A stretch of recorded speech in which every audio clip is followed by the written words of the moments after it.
Hello, xin chào anh chị và các bạn. Mình là Everything Trading. Qua quá trình làm việc với các bên, đội nhóm giao dịch và cũng như quan sát nhiều anh chị trader giao dịch, thì Everything Trading nhận ra rằng anh chị rất thích sử dụng cái chiến thuật swing trading. Nhưng đây là cái chiến thuật như thế nào và áp dụng nó ra làm sao? Thì trong nội dung video này, Everything Trading sẽ chia sẻ một cái chiến thuật đơn giản, dễ hiểu và dễ áp dụng giao dịch trong chiến thuật swing trading. Anh chị hãy nhớ nhấn like, đăng ký và nhấn chuông thông báo để xem nhiều video hơn nhé. Xin cảm ơn anh chị và các bạn. Chiến thuật swing trading đơn giản, người mà Everything Trading muốn nhắc tới ở đây đó chính là Jesse Livermore, là một trong những trader vĩ đại nhất. Ông đã từng nói rằng lợi nhuận khổng lồ có thể tìm được ở những cú đảo chiều swing của thị trường. Và với quan niệm này, Livermore đã áp dụng thành công và thu lại kết quả lợi nhuận tuyệt vời. Các chiến thuật giao dịch theo swing thường giữ lệnh từ 3 đến 3 tuần. Có rất nhiều cách để xác định điểm swing đúng để cải thiện kết quả giao dịch. Nói thêm về Jesse Livermore, chiến thuật Forex mà Everything Trading giới thiệu đến anh chị và các bạn đây chính là cái chiến thuật mà Jesse Livermore đã sử dụng để dự đoán sự sụp đổ của thị trường chứng khoán lớn nhất trong lịch sử, sự kiện Black Today của Wall Street năm 1929, và ông đã kiếm được 100 triệu USD. Thì 100 triệu USD năm 1929 anh chị thì nó tương đương với khoảng 13 tỷ USD hiện tại. Có một vài điều mà chúng ta cần xem xét lại ở đây đó chính là chúng ta cần phải xác định rõ việc giao dịch theo kiểu swing là kiểu giao dịch theo xu hướng hay là ngược xu hướng. Thì thật ra cái nào cũng đúng anh chị và lựa chọn là anh chị và các bạn. Bài viết này sẽ xoáy sâu vào một cái kỹ thuật giao dịch để bắt các điểm quan trọng trên biểu đồ ngày và biểu đồ H4. Ngoài ra, Everything Trading sẽ nói thêm về cái cách để phân tích thị trường một cách chính xác hơn và tìm được những cái điểm chốt lời và thoát lỗ giống như một trader chuyên nghiệp. Những cái ưu điểm của chiến thuật swing trading. Ưu điểm chính của chiến thuật này chính là giảm thiểu rất nhiều cái rủi ro. Nói cách khác là phần stop loss sẽ ít hơn cái phần take profit rất là nhiều. Cái điểm mạnh thứ hai nữa của việc sử dụng cái chiến thuật này là sẽ giúp bạn bỏ qua rất nhiều cái tín hiệu nhiễu của thị trường. Với chiến thuật này bạn sẽ giao dịch thông minh, đó là cái cách để bạn bắt được những cái đợt sóng lớn. Lợi ích khác của việc sử dụng chiến thuật này là bạn sẽ không cần phải nhìn biểu đồ liên tục. Ngoài ra bạn cũng có thể sử dụng cho thị trường cổ phiếu, hàng hóa, forex, hoặc là một thị trường rất là hot từ năm 2017 đến nay, đó là thị trường cryptocurrency hay là thị trường tiền điện tử. Indicator cần sử dụng. Indicator đầu tiên và duy nhất bạn cần sử dụng là Indicator Bollinger Band, một chỉ báo kỹ thuật được phát triển bởi John Bollinger, được tạo ra không chỉ phát hiện vùng quá mua, quá bán trên thị trường mà còn đo lường được cái sự biến động của thị trường. Indicator này gồm 3 đường. Đường giữa là đường SMA và dải trên dải dưới. Dải trên và dải dưới đây là hai đường MA có khoảng cách là độ lệch chuẩn của đường SMA đường giữa. Cái cách mà chúng ta để đặt cái chỉ báo Indicator Bollinger Band trên cái MT4 hoặc là MT5 là anh chị vào Insert, chúng ta vào Indicator, chúng ta vào Trend và chúng ta gọi Bollinger Band. Và khi chúng ta gọi Bollinger Band thì nó sẽ xuất hiện một cái bảng. Đây là một cái bảng để chúng ta cài đặt cái thông số, đúng mà. Đây là trung bình của nó là 20 ngày và độ lệch chuẩn của nó là 2. Thì đây là những cái thông số mặc định. Thì Everything Trading khuyên anh chị là chúng ta nên sử dụng những cái thông số mặc định này, bởi vì sau khi kiểm tra và backtest trên một khoảng thời gian khá lớn thì Everything thấy đây là cái thông số tốt nhất cho chiến thuật swing của chúng ta. Thì chúng ta sẽ bắt đầu tìm hiểu cái chỉ báo Indicator Bollinger Band này nó có những cái ưu điểm và những cái mặt hạn chế nó như thế nào. Thì chúng ta đến với phần ưu điểm là Bollinger Band này là một chỉ báo quan trọng giúp nhà đầu tư vào lệnh cũng như xác định cái xu hướng rất là hiệu quả. Còn mặt hạn chế của nó thì tuy là một cái chỉ báo tốt và khả năng dự đoán chính xác cái xu hướng giá rất là cao, nhưng Bollinger Band vẫn có một số cái hạn chế nhất định. Thì cái hạn chế thứ nhất là không dự đoán được cái xu hướng breakout của giá. Đây được xem là cái hạn chế lớn nhất của giải Bollinger. Trong phân tích thị trường, nó đơn giản là chỉ báo cho biết rõ cái sự biến động của thị trường, nhưng lại không xác định được chắc chắn cái xu hướng phá vỡ của giá. Do đó, các nhà đầu tư cần phải sử dụng kết hợp Bollinger Band này với các cái chỉ báo kỹ thuật khác nếu bạn muốn dự đoán đúng cái tín hiệu của thị trường. Thì ngoài cái chỉ báo Bollinger Band này thì Everything Trading có làm hai cái video nói về hai cái chỉ báo, đó là chỉ báo MACD và MACD histogram, và thêm một cái chỉ báo nữa, nó chỉ báo cái mức độ về dao động khi mà thị trường đi vào cái vùng khung giá rất là tốt, đó là chỉ báo Stop Arctic. Thì Everything Trading sẽ add hai cái đường link đó dưới phần comment phía dưới nội dung của video này, thì anh chị có thể kích vào đó để chúng ta xem và tìm hiểu thêm về hai cái chỉ báo đó. Và hạn chế thứ hai là nó không cho biết thời điểm quá mua và quá bán nó kết thúc. Tuy cho biết thị trường đang diễn ra quá mua hoặc quá bán, nhưng không thể dự đoán được khi nào xu hướng này nó sẽ kết thúc. Đây là cái lý do mà các trader cần đặt lệnh dừng lỗ stop loss để bảo vệ tài khoản của mình trong trường hợp giá đi lệch lại so với cái dự đoán. Thậm chí ngay cả khi dự đoán đúng, bạn vẫn phải tạo cho mình một cái thói quen luôn luôn đặt stop loss, vì chắc chắn bạn sẽ không thể dự đoán chính xác 100% xu hướng giá trong tất cả các trường hợp. Vẫn sẽ có những cái tin tức bất ngờ khiến thị trường đảo chiều mạnh tới mức bạn không thể hình dung ra được. Cái mặt hạn chế thứ ba nữa đó là không còn tin cậy và phù hợp trong một số các trường hợp. Giải Bollinger luôn là một chỉ báo tốt chỉ khi thị trường biến động ít hay di chuyển nhẹ nhàng trong phạm vi nhất định.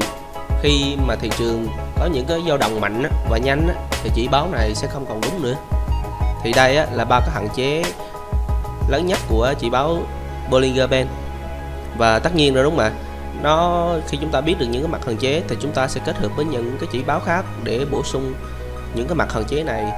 Thì chúng ta kết hợp các chỉ báo lại với nhau thì chúng ta sẽ đọc cái tín hiệu của thị trường nó chuẩn hơn một. Chi tiết về chiến thuật swing trading. Chiến thuật swing trading mà Everything muốn chia sẻ với anh chị và các bạn là bao gồm hai cái yếu tố. Đầu tiên là yếu tố mà bất kỳ chiến thuật nào cũng cần phải có, đó là tìm cái điểm vào lệnh. Như phần nội dung ở trên thì Everything Trading sẽ sử dụng cái chiến thuật Indicator Bollinger Band. Phần thứ hai đó chính là chúng ta sử dụng cái hành động giá. Thì cái bước thứ nhất là chúng ta đợi giá chạm vào cái Bollinger Band trên. Đây anh chị thấy đúng không ạ? Chúng ta đợi cho cái giá nó chạm vào cái dãy Bollinger Band trên này. Đến khi mà cái giá nó chạm vào cái dãy trên rồi thì chúng ta sẽ xác định cái bước thứ hai, đó là đợi giá phá vỡ bên dưới của đường Bollinger Band. Đây, chúng ta thấy một cái cây nén breakout nó phá vỡ cái đường SMA đường giữa đúng không ạ? Thì đây là cái bước thứ hai.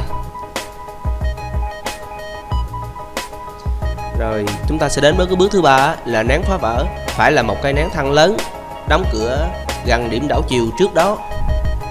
Thì chúng ta quan sát cái breakout SMA, chúng ta thấy đúng không ạ? Sau khi cái giá chạm vào cái dãy trên, bắt đầu nó xuất hiện một cây nén breakout, nó phá vỡ cái đường giữa. Anh chị thấy không? Nó phá vỡ đường giữa đây đúng rồi. Và nó đóng cửa. Cái cây nén này là một thân nén dài, chúng ta thấy một thân nén dài đúng không ạ? Và cái giá đóng cửa của nó gần với cái điểm đảo chiều trước đó. Đây là cái điểm đảo chiều trước đó anh chị. Thì cái cây nắng này nó đóng một thân nắng dài và nó đóng cửa gần với điểm đảo chiều trước đó. Thì chúng ta sẽ tìm được một cái tín hiệu, chúng ta sẽ tìm được cái điểm để chúng ta vào lệnh sell ngay tại cái mức giá đóng cửa của cây nắng breakout.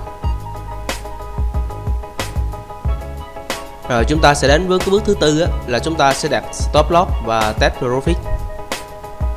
Thì sau khi mà xác định được cái điểm chúng ta vào lệnh rồi đó, thì chúng ta sẽ xác định cái điểm stop loss.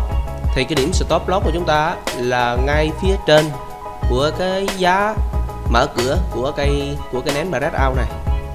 Còn test profit là chúng ta đặt nó với một nguyên tắc là 2-1, đúng mà. Test profit chúng ta phải đạt được cái tỷ lệ đó là 2-1, tối thiểu là 2-1 so với cái điểm stop loss. Thì như vậy nó mới đảm bảo được đây là một cái tín hiệu vào lệnh tốt. Còn nếu như mà cái test profit mà nó không có đảm bảo được cái tỷ lệ đó là 2-1 so với stop loss thì chúng ta tốt nhất là chúng ta nên bỏ qua cái tín hiệu này. Thì cái điểm mà test profit chúng ta đặt ở đây ngay tại cái đường SMA giữa này, khi mà mức giá nó quay trở lại và chúng ta đặt ngay chỗ test profit này. Và chúng ta thấy ở trong cái ví dụ này nó có một trường hợp, đúng mà, khi cái giá nó quay lại nhưng mà nó vẫn chưa chạm đến cái mức test profit của chúng ta, thì trong trường hợp này chúng ta sẽ có một cách để chúng ta xử lý để cho nó tăng cái lợi nhuận của chúng ta bằng cái cách sau đây, đúng mà. Đó là chúng ta di chuyển cái điểm stop loss xuống tại cái vị trí mà chúng ta muốn chốt lời ở trước đó, mà khi cái giá nó chưa chạm tới nè anh chị. Bởi vì nó có một câu nói cũng là một kim chỉ nam cho tất cả các anh em trader chúng ta giao dịch đó. Đừng có để một cái giao dịch đang có lợi nhuận trở thành một giao dịch bị thua lỗ, đúng mà. Thì để bảo vệ cái lợi nhuận của cái giao dịch này thì chúng ta di chuyển cái mức stop loss của chúng ta xuống, đúng mà. Chúng ta di chuyển xuống, đúng mà. Và chúng ta sẽ di chuyển cái điểm mà test profit nó dài hơn. Chúng ta di chuyển xuống ngay chỗ tại khi cái mức giá nó quay lại và nó cắt cái điểm SMA giữa, thì chúng ta sẽ đặt cái điểm test profit ngay tại cái điểm trên đường SMA. Thì chúng ta hiểu cái cách đó mà. Đó là chúng ta di chuyển stop loss xuống và kéo dài cái test profit ra để chúng ta vẫn đảm bảo rằng khi mà thị trường nó phục hồi lại nó chọn vào điểm stop loss của chúng ta thì chúng ta vẫn có lợi nhuận, đúng mà, chúng ta vẫn còn có lợi nhuận.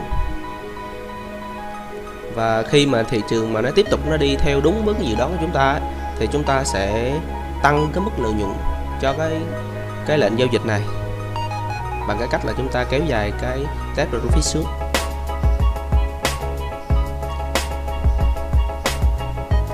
Tóm lại là có rất nhiều cái chiến thuật forex với cái trường phái swing trading ở trên mạng, hoặc là những anh em làm YouTube có chia sẻ lại với anh chị và các bạn. Đôi lúc có những cái chiến thuật nó khó hiểu và nó khó sử dụng. Với cái chiến thuật mà LVT trading muốn đem đến cho anh chị và các bạn thì có thể thấy nó đơn giản, đúng không ạ? Chúng ta bằng cái cách chúng ta chỉ nhìn trực quan vào cái biểu đồ và chúng ta xét theo từng bước đơn giản như vậy thì chúng ta có thể xác định được cái điểm chúng ta vào lệnh, chúng ta xác định được cái điểm mà chúng ta đặt stop loss và test profit, và cái cách để chúng ta bảo vệ được cái lợi nhuận khi mà chúng ta dự đoán đúng được cái thị trường. Thì Albert Einstein nhà khoa học vĩ đại nhất mọi thời đại đã từng nói rằng mọi thứ đều nên đơn giản, càng đơn giản càng tốt, nhưng không nên đơn giản hơn cái bản chất của nó. Xin cảm ơn anh chị và các bạn đã lắng nghe. Anh chị các bạn hãy nhớ đăng ký và nhấn chuông thông báo để xem nhiều video hơn nhé. Xin cảm ơn anh chị và các bạn. Nếu như anh chị và các bạn có bất cứ câu hỏi hay thắc mắc nào về cái chiến thuật, có thể để lại những comment phía dưới. Everything Trading sẽ trao đổi với anh chị và các bạn. Hẹn gặp anh chị và các bạn ở những video tiếp theo.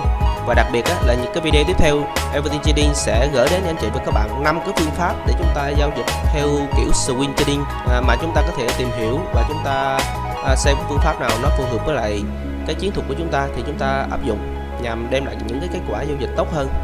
Xin cảm ơn anh chị và các bạn. Hẹn gặp anh chị và các bạn ở những video tiếp theo.